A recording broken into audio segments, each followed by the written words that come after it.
नमस्कार। विपक्ष की तरफ से लगातार वक्फ बिल का विरोध किया जा रहा है और इसी कड़ी में आज इमरान प्रतापगढ़ी काले कपड़े पहनकर संसद भवन पहुंचे और उनके हाथ में एक तख्ती भी थी जिस पर लिखा था रिजेक्ट वक्फ बिल, यानी कि वो वक्फ बिल का समर्थन नहीं करते हैं और इसको रिजेक्ट करने की बात भी कह रहे हैं।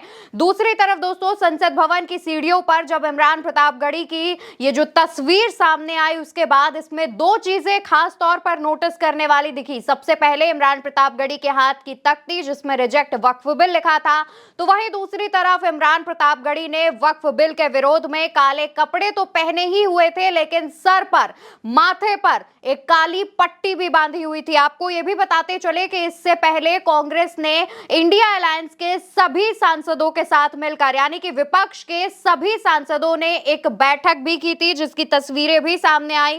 कांग्रेस ने अपने ऑफिशियल एक्स अकाउंट से इन तस्वीरों को पोस्ट करके लिखा था, इंडिया गठबंधन के फ्लोर लीडर्स की बैठक आज संसद भवन में हुई। इसमें कांग्रेस अध्यक्ष और राज्यसभा में नेता प्रतिपक्ष खड़गे और लोकसभा में नेता प्रतिपक्ष राहुल गांधी मौजूद रहे। इस बैठक में राज्यसभा और लोकसभा के फ्लोर लीडर्स के साथ वक्फ बिल को लेकर चर्चा की गई। यानी कि दोस्तों लगातार वक्फ बिल को लेकर के विपक्ष इसका समर्थन नहीं कर रहा है, इसका विरोध कर रहा है और इसके चलते संसद भवन में एक दिन पहले भी बैठक की गई थी जिसमें इंडिया अलायंस के लगभग सभी नेता मौजूद थे।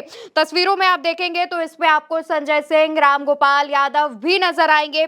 वहीं दूसरी तरफ कांग्रेस के भी तमाम नेता, तमाम सांसद, फिर चाहे वो राज्यसभा के हो, लोकसभा के हो, वो भी इस बैठक का हिस्सा थे। तो वहीं दूसरे दिन यानी कि आज सुबह 9:30 बजे के करीब राहुल गांधी ने भी लोकसभा के सांसदों के साथ एक बैठक की थी जिसकी तस्वीरें भी सामने आई, जिसमें राहुल गांधी की मौजूदगी में कांग्रेस संसदीय दल के लोकसभा सांसदों के साथ बैठक हुई और यह बैठक पार्लियामेंट हाउस में की गई है जिसमें राहुल गांधी बीच में बैठे हुए नजर आ रहे हैं। उनके साथ गौरव गोगोई और साथ ही केसी वेणुगोपाल भी बैठे हुए हैं। इसके अलावा तमाम लोकसभा के सांसद इस बैठक में मौजूद है। विपक्ष की तरफ से लगातार कहा जा रहा है कि इस बैठक का विरोध किया जाएगा, इसलिए आप सभी संसद में मौजूद रहें। वहीं दूसरी तरफ आपको यह भी बता दें दोस्तों कि इंडिया ब्लॉक ने बिल के खिलाफ रणनीति बनाने के लिए पहले ही संसद भवन में एक बैठक की थी जिसमें कांग्रेस और समाजवादी पार्टी के सभी लोकसभा सदस्यों को व्हिप भी जारी किया गया था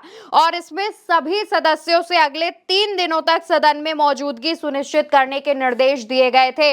यानी कि आज, कल और अगले 3 दिन तक सभी विपक्षी सांसदों को संसद में मौजूद रहने का निर्देश दिया गया है। इसके लिए बकायदा व्हिप जारी किया गया है। जिस तरीके से लगातार बीजेपी और उसकी सहयोगी पार्टी इस बिल को जारी करने पर, इस बिल को पेश करके पास कराने पर तुली हुई है, वहीं दूसरी तरफ विपक्ष के सभी सांसद इस बिल के विरोध में हैं। आपको बताते चले कि लगातार इस बिल का विरोध सड़कों पर भी देखने को मिल रहा है, जहां पर ईद के दिनों में मुसलमान भी हाथ में काली पट्टी बांधकर नमाज अदा करने पहुंचे थे और उनकी इस काली पट्टी का मतलब ये था कि वो वक्फ संशोधन बिल का विरोध करते हैं। दोस्तों, तमाम जो अपडेट्स हैं वक्फ बिल से रिलेटेड वो हम आप तक पहुंचा ही रहे हैं, इसलिए उल्टा चश्मा यूसी को याद से सब्सक्राइब कर लीजिएगा जिससे आप तक सभी अपडेट्स समय से पहुंचती रहे।